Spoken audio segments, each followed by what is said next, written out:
Hey everybody, it's Chris back with another review for the Blue Collar Beer Gourmet. Tonight I'm going to be reviewing an extra pale ale. To be honest with you, I don't know that I've ever reviewed an extra pale ale here before. I'll go through the archives and look to see, but that just occurred to me.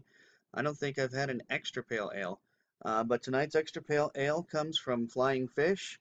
They are out of, God, where are they out of again? I want to say Summerdale. I knew they were somewhere in New Jersey. Summerdale, New Jersey. Um, this has a 5.2 ABV, so for a pale ale, that's about right. And a best buy date of June 4th of 2016. So I'm almost a full month ahead of the best buy date on this. Once again, this is Flying Fish Extra Pale Ale. Um, I've reviewed this beer before. In fact, I believe it was the Grand Cru that was Steve from Total Wine's pick. And if you're watching this, Mrs. Steve, I did not mean any offense to your husband when I referred to him as a shorter guy. I myself am only 5'10", which means that for the American male, I'm actually slightly below average height, and I was not trying to denigrate Steve at all. Steve's a great guy. I like him a lot. If you go to Total Wine at Boca Park here in Las Vegas, by all means, talk to Steve. He's a good guy. He's a smart guy, and he'll help you out with your beer selections. And I was not at all trying to um, use a diminutive term when I referred to him as a shorter guy, and I apologize for that, Mrs. Steve. She called me out on it apparently, and I, I, uh, I meant no offense by that. So anyway, getting back to the beer, Flying Fish Extra Pale Ale. I paid $1.79 for this. As I stated, it's a 5.2 ABV. And as usual, I figure let's go ahead and use my pop the top opener from Taza Designs. And let's crack this bad boy open.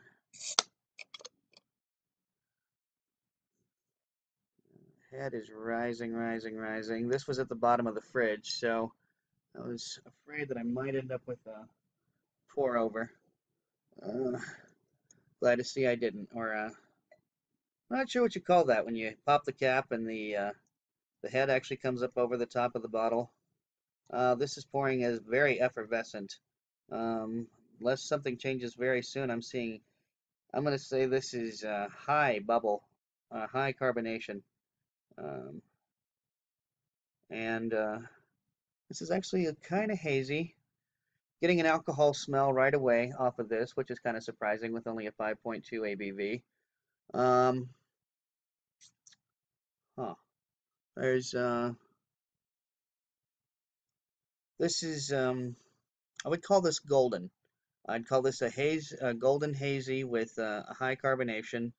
There almost seems to be sediment. Um, I could be wrong, but as you can see, that head, once it finally got settled, it ain't going nowhere. Let's see what we got in the bouquet. Smelling the malt, which is what you normally do with that's what you normally get with a pale ale is you get that malt, and I'm sure getting plenty of it. Yeah, I'm smelling biscuits.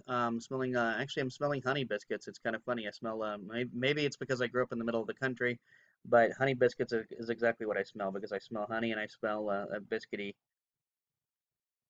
Okay, now that this is going and getting a little bit of floral, and still that underlying alcohol smell, which, as I said, with the 5.2, that's a little surprising, but who knows? Anyway, you can see now that the head is settled down a bit. It's persistent. So I think I'm gonna quit yapping my flap and start drinking. Cheers.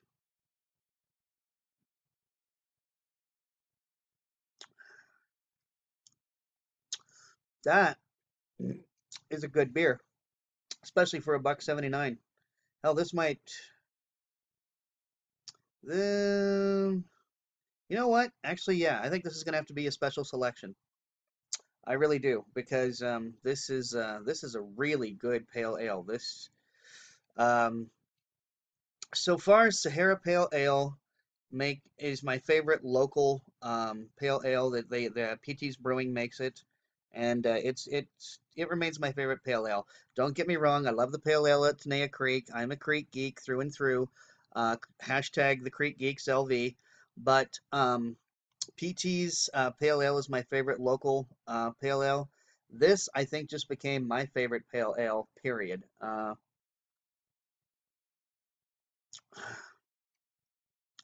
This has got it exactly the right balance of hop and malt that you would expect from a Pale Ale, because with an IPA, you're expecting a higher hop resonance. I'm tasting the hops. I'm tasting the malt. This is a damn good pale ale, honestly. This is a pale ale lover's pale ale, and I'm going to refer to it as such. I was going to look to see if anything was said on the bottle in regards to it. Um, Extra Pale Ale puts the subtle, sophisticated flavors of the malt up front, balanced by the characteristic aromas of Pacific Northwest hops. XPA is an extremely balanced beer with a beautiful straw color. Yeah, yeah, straw is actually better than golden. Straw is a better definition of this color. This is a great beer, and as I said, this just became a BCBG special selection. Um, because it's malty. You can feel the hop, you can taste the hops, you get the cream, you can see this head ain't going anywhere, and that's a sign of a good pale ale. uh, I don't see any reason to not give this a 5.0. Actually, I'm going to give it a 4.75 because it showed up in a bottle instead of a can, but that's the only reason it's getting a 4.75, is that if I'd had the good fortune of tasting this on draft, um, and not having the opportunity to know that this was bottled instead of canned, I would actually give it a 5.0. But it's going to get a 4.75 because it showed up in a bottle. Don't feel bad, flying fish. You know, when the day arrives that you put it in cans, you'll get that extra 0.25 from me, I promise. And probably if I ever try this on tap, I will give it a 5.0. But this just made special selections because for a buck 79, to have my favorite, I think the best pale ale I've ever had, that's the way to go. And I see I've been yapping and yapping and yapping, and we're at we're at 7.5 minutes practically. So